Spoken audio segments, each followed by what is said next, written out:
Now, I don't have to belabor the point here that the Army's job, together with the Air Force and Navy, is to maintain the peace and security of the United States. Our job in the Chemical Corps is to make available one set of tools for this job of maintaining peace. As I listened to the chief chemical officer, I began to have an idea of the military potential summed up in the letters CBR. In some respects, they are of ancient ancestry. Primitive flamethrowers were used before 400 BC by the Spartans against the Athenians. The Spartans also melted down pitch and sulfur, so the fumes would be carried downwind to the enemy. In 1700, Swedish forces set up smoke screens from burning wet straw to cover movements against the Polish Saxon army. In the First World War, more than 2 centuries later, the Germans were using chlorine gas against a British rifle brigade near Ypres.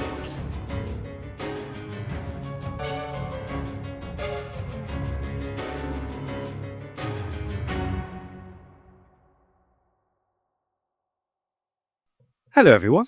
Welcome to this bonus episode of the Poisons and Pestilence podcast. This episode, I'm very, very lucky to be joined by Reid Kirby, who's going to be talking about poisons. But as compared to some of our other episodes, where as we move into the modern era, we focus primarily on gases and those types of things, we're going to be talking about something else, aren't we, Reid? So, yes, I'm going to talk about ricin toxin. If anyone has looked at any of my publications back in 2004, I wrote a military history on it for the Army Chemical Review, and that concerned First World War efforts with ricin toxin. In preparation for a book that I'm going to be publishing this year, I have on poisoned weapons. The first chapter is on ricin toxin, and I go into the history all the way through to the Cold War, where there was serious effort to make it into a chemical weapon. Fantastic. So we're going to try and bookend this. The book, have you got a publisher? Do you know when it's going to be out? Do you know what it's going to be called? Yeah, so it's going to be Poisoned Weapons, from Poisoned Bullets to DIACBA. And it's self-published because I also am a publisher. It will be out probably in the next few months here. And that covers, as I said, ricin toxin, gets into carbamates, goes into the use of VX in flechettes, and then with the Lance missile with carbamates and controlled fragmentation bomblets. Well, it's a fantastic topic, in part because of the way in which it seems to push back against certain historical trends in the history of chemical warfare, where poison projectiles were seen almost as the antecedent of the gas warfare that emerged in the modern era. So to see a new interest take hold in relation to these kind of archaic sounding systems is fascinating. Where are we going to start our story today? Well, I think we should start first with the First World War, where just before that, the United States was doing research with the Ordnance Department. If you look back, 1888, Stillmark was the first one to extract ricin toxin from castor beans. He named it ricin toxin, and it was probably the most poisonous substance known at the time. So it was a natural that about 10 years later, when Legrand, Army surgeon working with the Ordnance Department, started researching poisoned bullets, and he reflected on this in a paper he did for Journal of American Medical Association. And they started experimenting with poison bullets, and ricin toxin, along with anthrax and a few other things, was what they used in those experiments. So the reputation of ricin toxin as being one of the most poisonous substances has always been there throughout the history of ricin toxin as a weapon. The First World War, they failed to make it into a chemical weapon. They wanted to make it into a dust cloud. It refused to be made into a dust cloud. So then they experimented with poison bullets, but even at that time, they knew that it wasn't ethically acceptable. There's international treaties against it, and they could only use it in retaliation.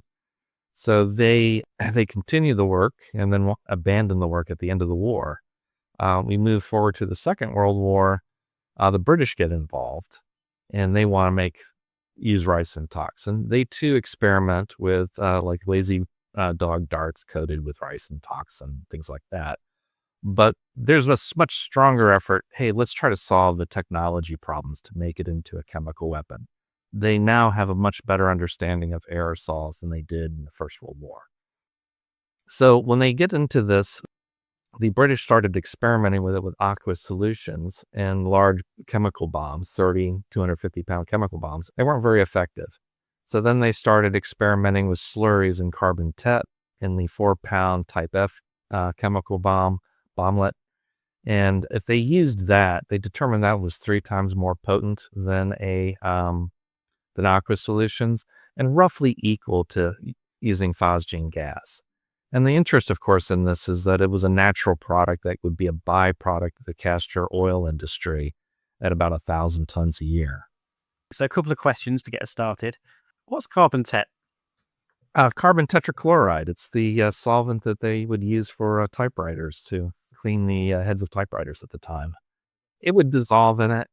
And the other reason why things like that are valuable is that ricin toxin is very heat sensitive. It's made of a protein, and that protein will break down easily under heat. So carbon tetrachloride absorbs that heat.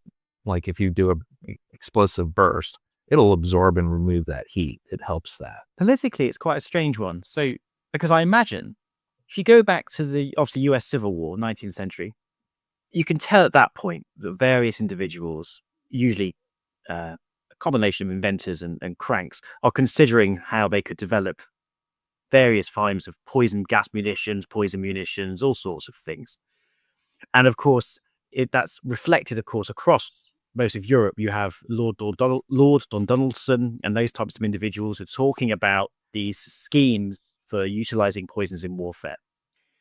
But of course, with the First World War, what actually happens is you see the manifestation of chemical weapons par excellence for that conflict. Mm-hmm. And so in some respects, even though you see this assertion of the potential military utilities of chemical weapons, it's a very specific form of chemical warfare that they have in mind.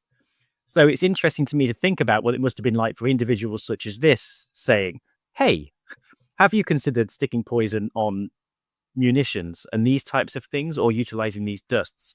So the individuals who were considering this in the early days, did they have a relationship with the chemical warfare services? So Legrand was an army surgeon. He was actually supposed to be an expert on diseases of the eye. And then from his experience with the Ordnance Department, he became a wound ballistic expert. And then in the Spanish-American War, he got practical field experience. And what the Army did was they pulled him out of retirement for the First World War as a lecturer on wound ballistics because he was such an expert on it. And he spent the war and some time thereafter till his death lecturing on the treatment of gunshot wounds. So that work was all really just more or less scientific with the golden age of the microscope of trying to understand disease, wound ballistics, injuries, and things like that. Keep in mind, though, with the First World War, that was the largest and the first mobilization of science and industry for war.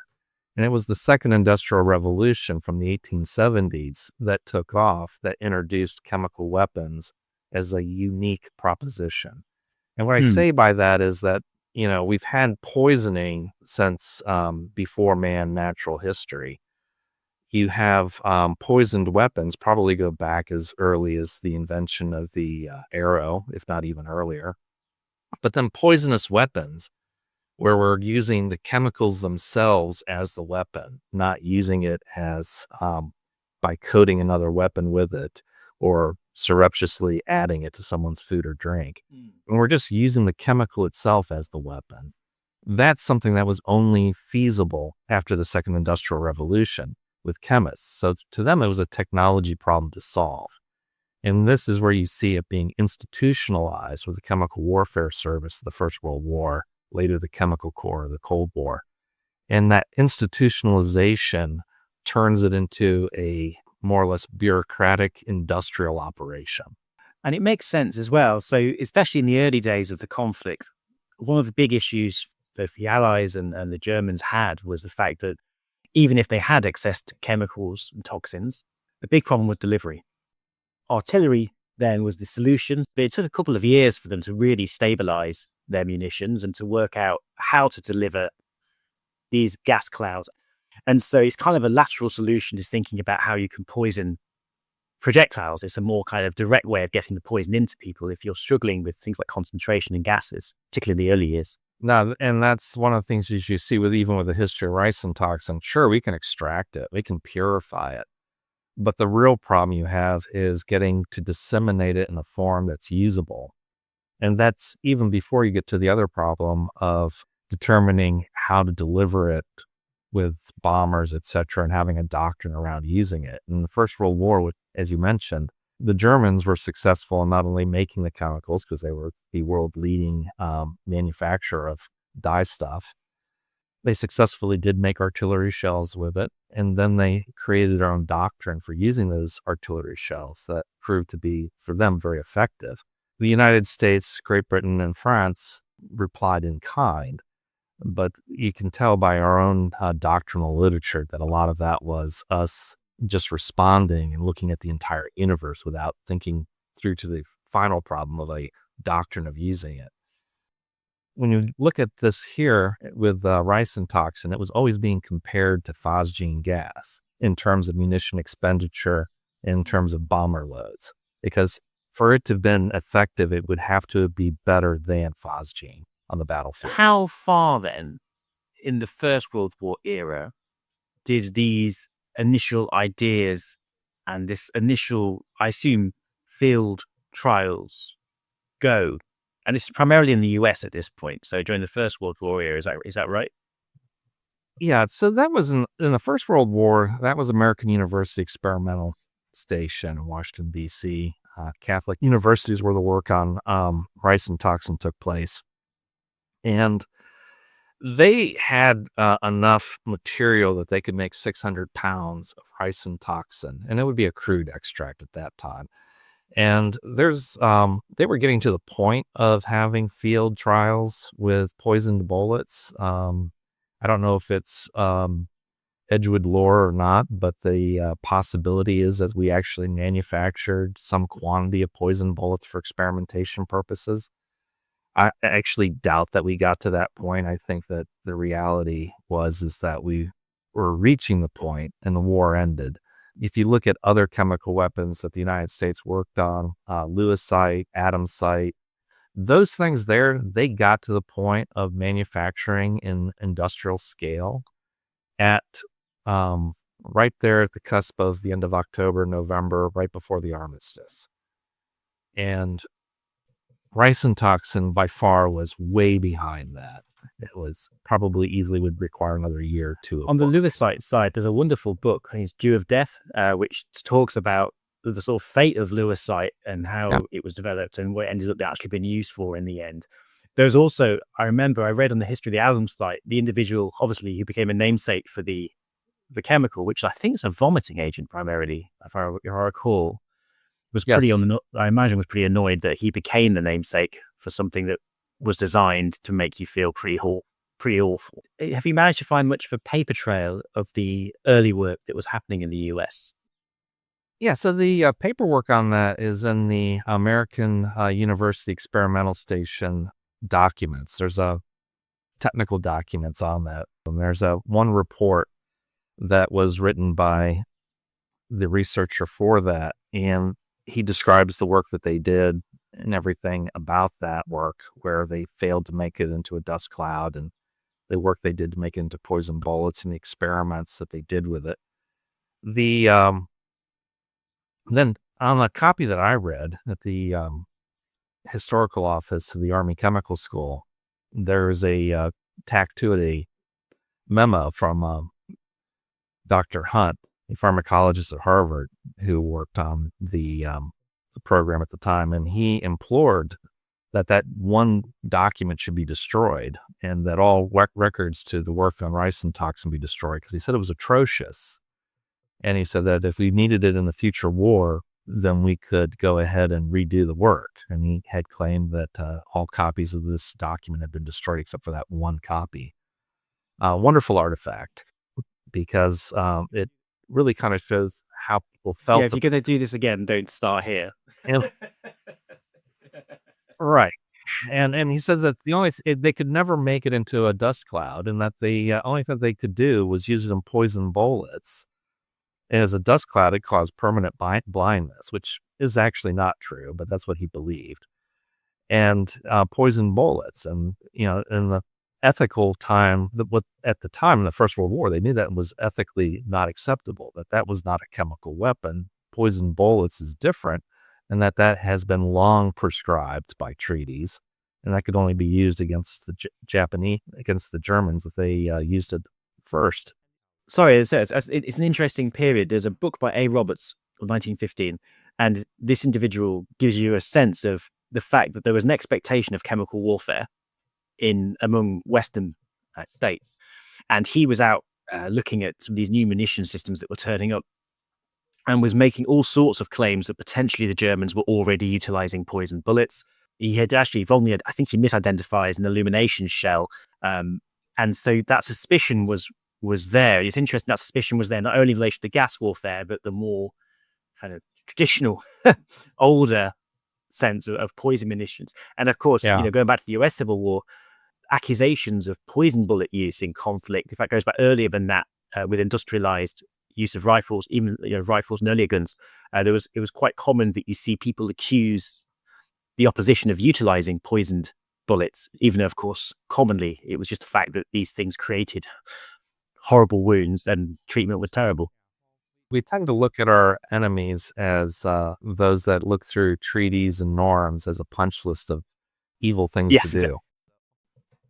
Yeah, so that work in the First World War ended. It didn't continue. There was no connection between it and the work in the Second World War that happened. The interwar years, we think it was then essentially discarded as a kind of preoccupation.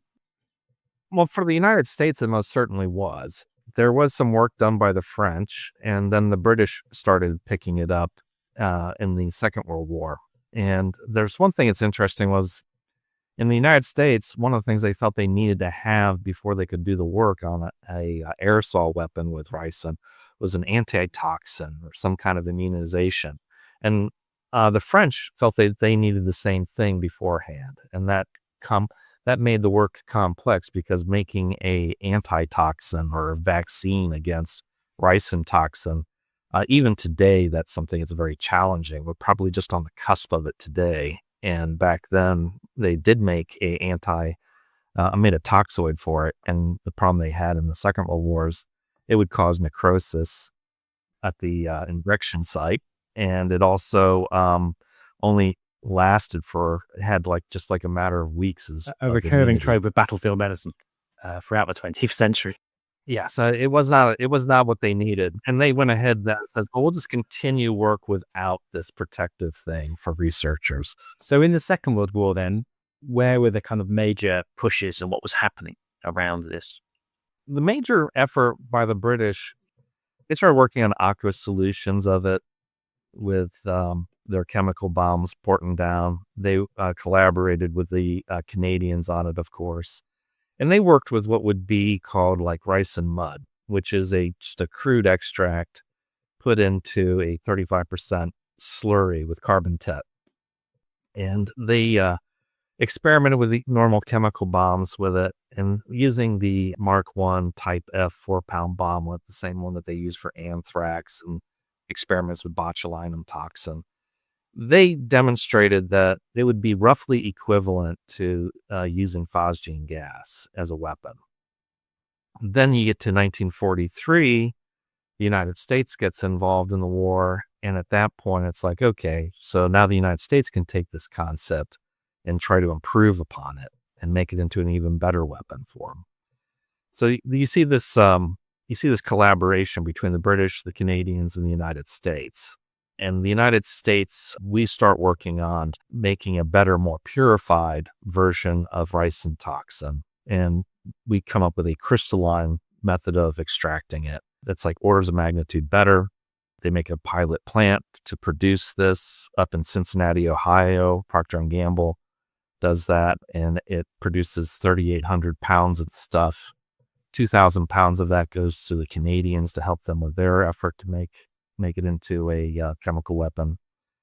And the United States then started researching different ways of improving the formulation, because the number one problem they had with it was that ricin toxin is easily destroyed by heat.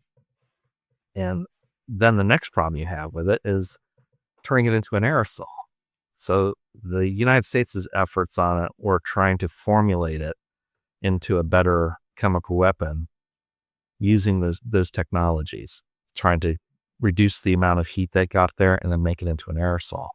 And so at this stage, they were thinking about essentially artillery delivered or aerially delivered munitions.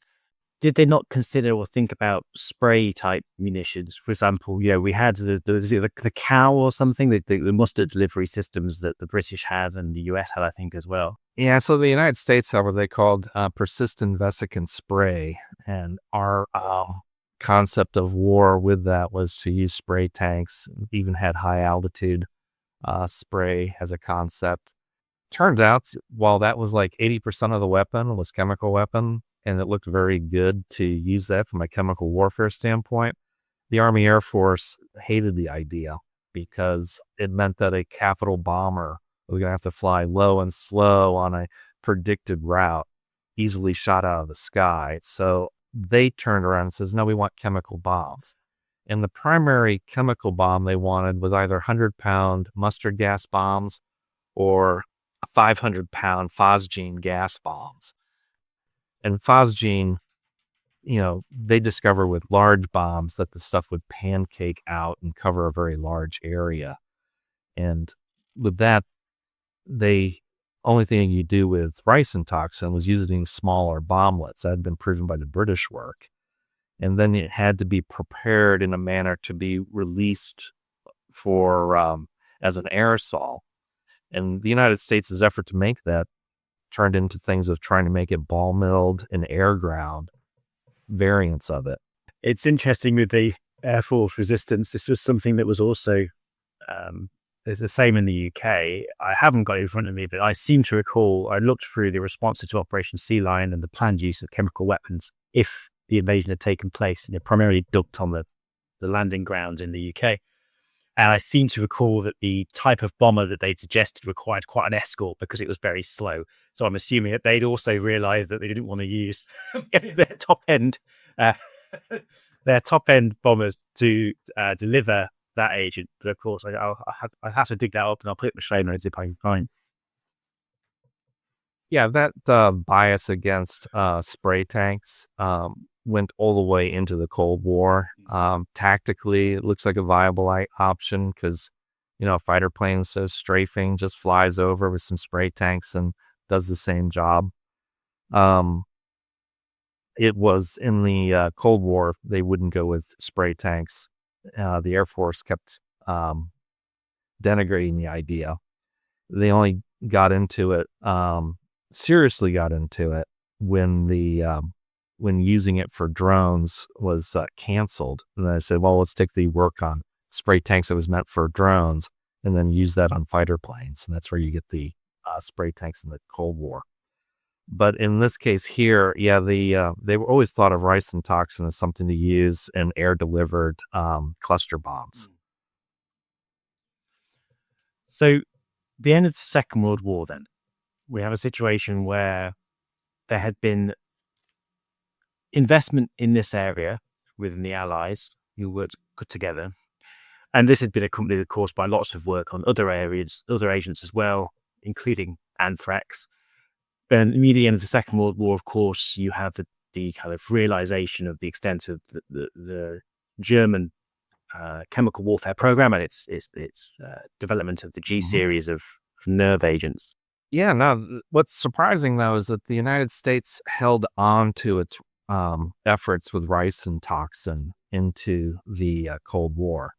In the early days of the Cold War, phosgene was still the primary chemical weapon for delayed acting non-persistent. And the United States was looking at making by that time we had discovered ricin D, which was even more potent. And we figured out how to do air chilled air grinding of it to make it into a very small aerosol. And they were working on the E-55 10-pound bomblet that was a gas expulsion bomblet, and thinking that, hey, we can make this into the standard chemical weapon and replace phosgene gas with it. But then started making a pilot plant to produce this. There were some doubts coming around saying, well, really, we kind of doubt that this is going to be a good chemical weapon. And then some other folks would say at Edgewood, well, even if it is, we still need to evaluate it. So we'll need to make this pilot plant. They ordered the equipment for it, and then they canceled all work on it because about 1948, 49, the work on sarin, GB, had gotten to the point to where that was our standard quick-acting chemical weapon, and the nerve agents by far surpassed the ricin toxin. In terms of potency and estimated use, maybe they were equal, but the one thing you had with the nerve agents was that they were more just easily disseminated. They were liquids, and they were demonstrably, there was a lot more certainty that they would work. And you didn't have that with ricin toxin. It was estimated that it would be poisonous. It was that was going to be very potent. It was estimated that it was going to be very valuable as far as munition expenditure. But it had this speckled history, this problem of becoming a weapon all the way through the Second World War into the Cold War, to where there was still a lot of doubts if it would ever work. Of course, it's interesting because the Second World War is remembered for many of the innovations that came out of it. But those innovations came out of a huge test bed with many other lines basically finding their final resting place at that point in history. So I've just reread some work looking at pigeon-guided rockets and E.F. Skinner and animal control and those types of things, which were certainly considered, and the monies and resource was there during wartime. It was kind of, we'll explore these things. But then, as with the case, in this case, it was sarin, but in that case, it was, rocketry and missile guidance systems, which basically put an end to that strange pathway of development. So I guess then this is interesting in a sense of you see how within capital weapon systems, there's competition between agents and delivery systems. And of course, outside of the chemical weapon category, of course, there's other weapon systems which are coming online. That's definitely the case, was that there's competition was between ricin toxin and phosgene. It had to be better than that. It was probably 4 to 5 times better by the end of the Second World War, that they got it to where they estimated it could be that way. But then when I got to comparing with the nerve agents, sarin, didn't look as promising. And it looked like they could do more with sarin. I mean, we made 15,000 tons of sarin during the Cold War. And here you have ricin toxin to where at best we could make 1,000 tons of it. But that wasn't the end of the story, right? Well, work on ricin toxin for the United States abruptly ended in 1949. And except for work that went to one researcher at Johns Hopkins University. And that one researcher continued doing research on the toxicology of ricin for a while. And this is the thing you see is today we would think like, well, ricin toxin's still very poisonous. We see it in the Markov murder, assassination. We see this in being used by would-be bioterrorists today, making it. But for the United States Chemical Corps, that work stopped, and they really didn't invest in it ever again. And this John Hopkins researcher, he worked on it for a number of years, but it was just purely scientific. He continued that, and that was the end of the program for the United States. What's fascinating about that story, though, is that John Hopkins researcher retired many years later. And when he retired, he set up a laboratory in his basement with a chemical stock in his detached garage. And after 9/11, his niece contacted the Maryland Department of Environment because he had this chemical lab and wanted to see it. And they went through it, and they discovered this chemical lab in the basement, the detached chemical stock in the back. Then they found all these jars, these large mason jars, with what looked like ground coffee in them, and then some with white powder. And they were stenciled on the top of them was the letter W. And they found several secret reports that were on Agent W. Then they put the 2 and 2 together and realized that they had found a large quantity of ricin toxin in this guy's garage.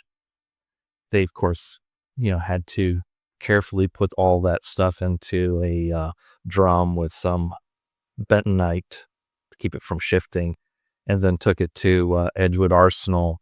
There's a definite history to be written of post-career chemical hobbyists. Yeah. Well, and, just because you're retired doesn't mean you still don't want to work in chemistry, right? So, they still work in chemistry, they do consulting, and then they get to tinker on all the stuff that they couldn't have done at a university with that because there's grants and things to deal with. Great. So, as we leave ricin, the story wanders off into the weeds. Now, when you contacted me, you also said that another aspect of the history you're interested in is something which I'd heard the word before, but I still struggle to pronounce it. So save my blushes, what's this next compound we're going to be looking at? Oh, so the next chemicals that came out were carbamates.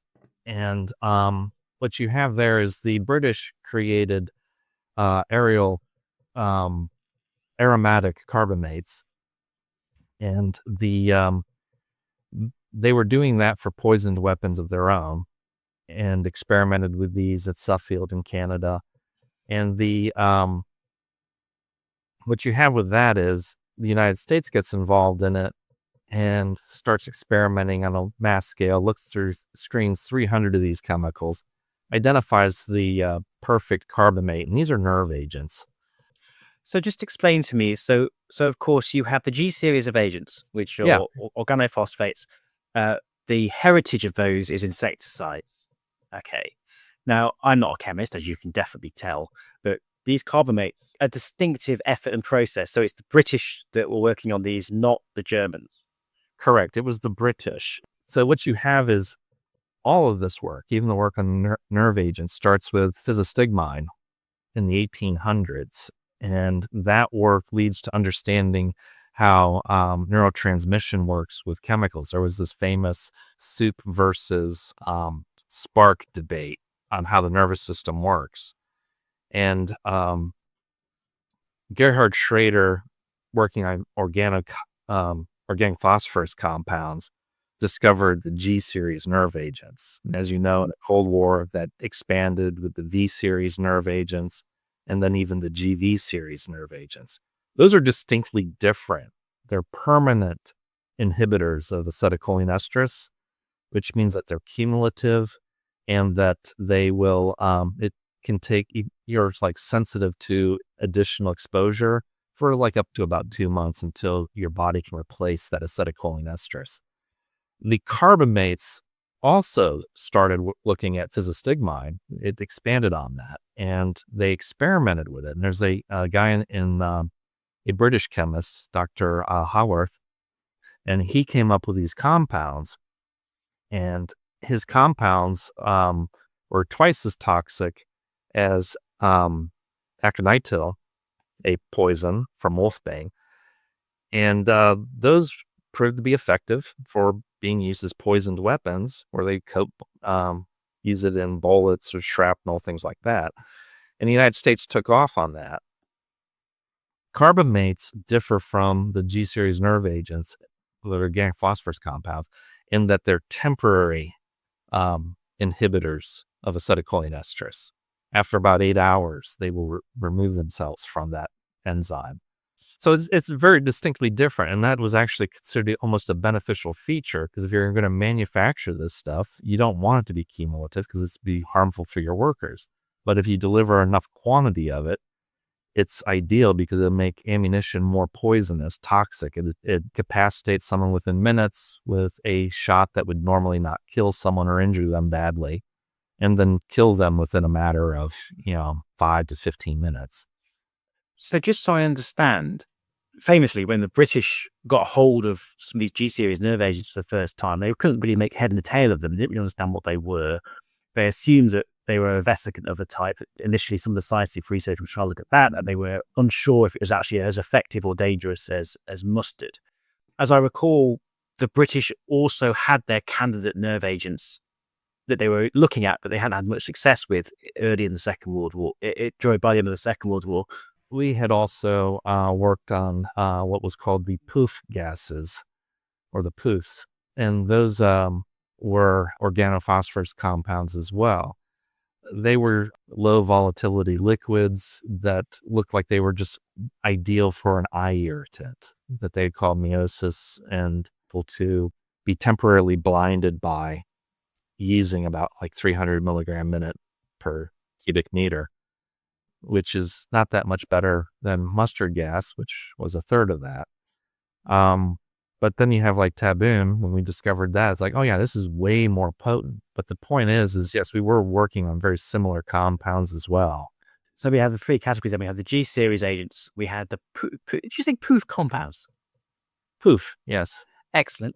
And then we also have the carbamates. Now, the carbamates, in terms of the point at which the Second World War, these were starting to be taken seriously, was that later in the Second World War when they were being more actively researched? They started in 1940, and the reason why they worked on these as poisoned weapons was that they were extremely poisonous, but as chemical weapons, they were not demonstrably better than, say, phosgene. And again, it's the same issue that you have with ricin toxin. These are crystalline solids, not liquids. So they'd prove difficult to disseminate. End of the Second World War, then, you have the new G-series derivations. You have ongoing refinements of the leading vesicant, mustard. You have ongoing refinements of phosgene, and which is increasingly challenged by the rise of G-series nerve agents. But then you also had these other more peripheral agents which have been explored, and carbamates are one of these groups which are being pursued. And does that continue into the Cold War then? That does. It turns out that, and that's part of where the story that I have on my book goes, is it gets into the nerve agents surpasses those early carbamates. The V series nerve agents, VX, proves to be some of the most toxic chemicals known. They thicken it, use it with flechettes, and contemplate using it in artillery rounds like the Beehive, what we called the Stingray, and that would be a artillery shell with flechettes and thickened V agent, and would be proved to be like 4 or 6 times more powerful than just an artillery round filled with flechettes. That is a dastardly sounding weapon system. That is a sci-fi weapon system, isn't it? Well, it's you get into the thing here with the Korean War. You have this belief that the Sino-Soviet bloc would fight in human wave attacks, and the way to deal with that would be with direct fire weapons that could wipe out swaths of the enemy. And so something like this was considered to be a powerful way to do it. It was also a way of circumventing the protection of protective clothing, because it would penetrate that. So that's where you have was direct injection toxic agent, or DITA, which later became direct injection anti-personnel chemical biological ammunition. As we all know, not to ruin the story, but these are never fielded, but they are explored, and they're explored.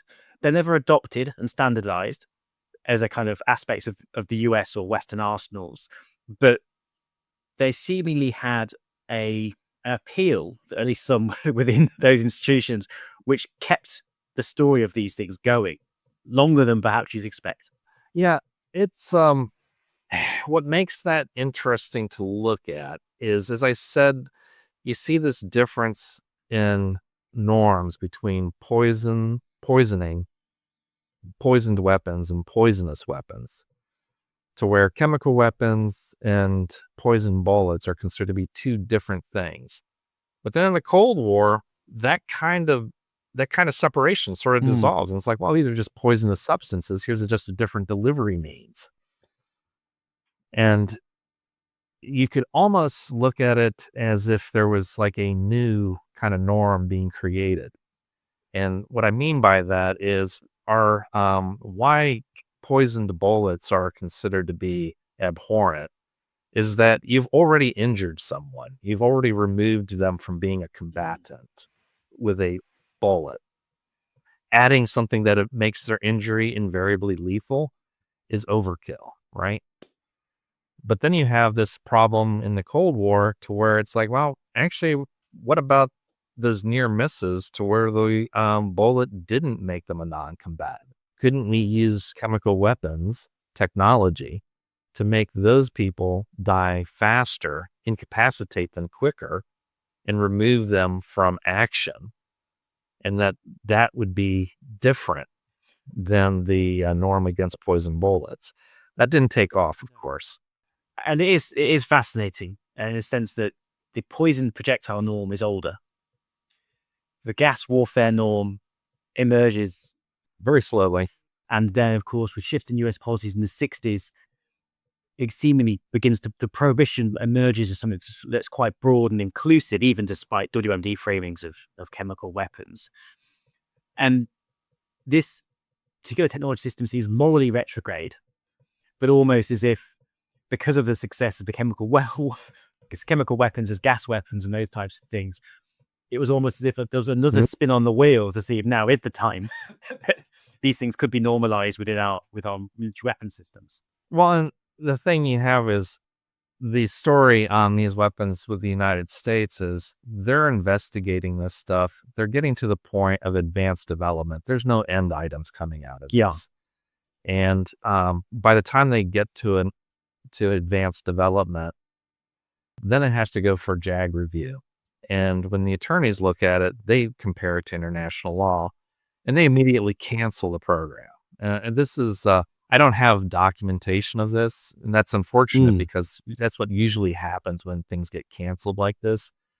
If things get adopted, there's plenty of memorandum and other evidence of how it gets adopted and what happens with it. But when things get abruptly canceled or rejected, it's one memo somewhere that you'll never find. Really interesting you should say that, because that's exactly what we see with the sulfurous schemes of Lord Dordogne in the 20th century, where that project, different times of course, but was basically kept as like a secret weapon. But at the same time, there wasn't the public discussion really of it, because it was, in the light of public scrutiny and political scrutiny, it would likely have been rejected and blocked anyway, at least initially, unless it was retaliatory. So when does the kind of death knell for that project come? Yeah, so according to my friend, now deceased, Julian Perry Robinson, he had heard from someone that it ended with a JAG review. And that would have been around like 1970 or early 70s. And that's when the project abruptly ended. Well then, we have certainly a few archivists listening to this. So if anyone can shed any light and help read out in relation to this, do get in touch. It strikes me as one of those things where either it does exist or it doesn't. But if it does exist, it may be buried very, very, very well. And of course, what's interesting is when I think of poison projectiles and I think of the Cold War, and I think of poison weapon systems, I'm thinking of tools of intelligence, and I'm thinking of later programs in different parts of the world where the Russians, the US, but also other states who experimented with poison of this type, even including ricin. And those were more kind of targeted assassination weapons. So you get this reemergence of interest, which seemingly is disconnected then from this much more large-scale battlefield conception. Yeah. So so JAG ended the effort for a large field battlefield type weapon. That's overuse, right? Yeah.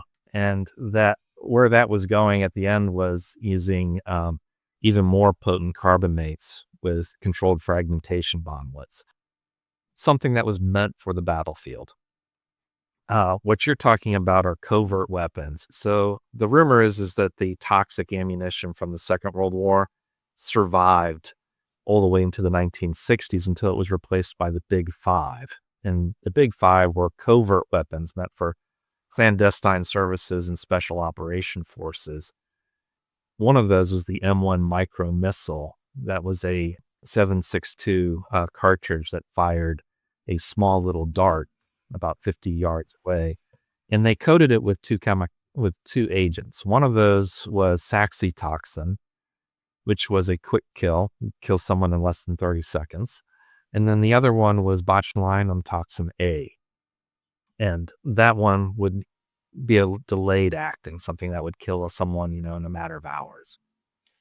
And that was those weapons there being covert. They didn't get the same kind of scrutiny because the type of warfare was already essentially illegal, unethical, outside the pale. So, as I understand it, this work you talked about today is one chapter of your forthcoming book, which we're all going to buy. Yeah.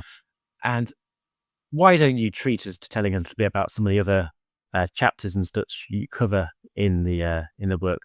Yeah. So the history of poisoned weapons in the United States program, as I said, starts with ricin toxin, and there you see poison bullets was just a solution to a failed chemical weapon. Okay, and I go through the history of the chemical weapon just to clearly inform that ricin toxin was never going to be a chemical weapon. I don't even think with today's technology we'd be successful making it a chemical weapon. Then I get into the Second World War, where I talk about using aromatic carbamates in poisoned bullets, and there's a bit of a mystery as to why we did that research. I suspect it was for unconventional warfare like the OSS would do, or jungle warfare like we were dealing with in the Pacific.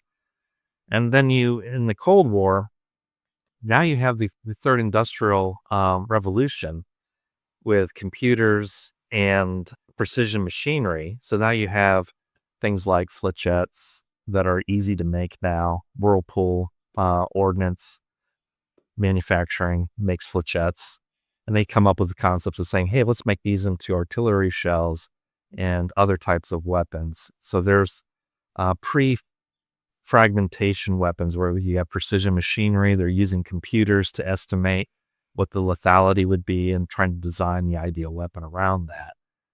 That's one chapter. And then the last chapter deals with where they're looking at controlled fragmentation in carbamates, because there's now renewed interest in carbamates because of research by the French. And that research in the 1950s turns into research in the United States in the mid-1960s, where we come up with some of the most poisonous nerve agents known. But they're, again, solid material, so they're difficult to turn into a weapon. And they use that they consider using that in bomblets for the Lance missile. Obviously, we've not prepared for this. We have to be careful. But that would seem to be a mirror program of some of the work on the newcomer nerve agents that was happening in the Soviet Union during that period as well. Is that right? Well, I don't know if the Soviet Union ever researched carbamates. What I do know is that they researched nerve agents, and our nerve agent programs most certainly did mirror each other. The suspicion from some people is that the Soviets seemed to be always like about 5 years behind the United States, and they suspected that they just were reading our mail and got a copy of everything. Yeah, I mentioned it in terms of like sort of some of the crystalline powder nerve agents that would obviously hit the headlines in recent years, which seem to be a product of that Cold War period. Yeah. Well, thank you so much. What we're going to do is, obviously, we're going to find new and inventive ways of plugging your book. And I can't wait for people to start reading it and to getting back to us and commenting on it. So do get in touch when that comes out. Just to finish, I guess, what do you think your next projects are going to be in this area? Or are you still doing the bibliography? Yeah, I have a pretty good list of stuff I want to work on here. So this is a easy thing to turn out, and I want to turn it out primarily because people have never heard of these things, and it needs to be out. But I have like some other stuff there. You see, the thing I have is I have like these manuscripts that I've written. Okay. The problem is that they're written for me more than anybody else. They're unintelligible to other people. So I'm working on publishing these stories so other people understand it. Like one of those would be Spray Attack, which deals with the problem of spray weapons. And you have this, just as we just discussed here, you look at these weapons and it's like, well, chemically they're ideal, but tactically or militarily, how the military would use it, they're problems. They're not something that would be effectively used. They're very difficult. And anti-crop weapons, I have a very detailed research on that deals with the use of herbicides in war that I need to kind of get published, because that's like I've got a lot of details on the individual chemical weapons and the tactical problems that are involved. And you have a lot of people who will say, oh, well, we were considering using 2,4-D against the Japanese in the Second World War. And it's like, well, actually, I've got the details as to how that happened and the two war plans that they were evolving to create and how that didn't happen.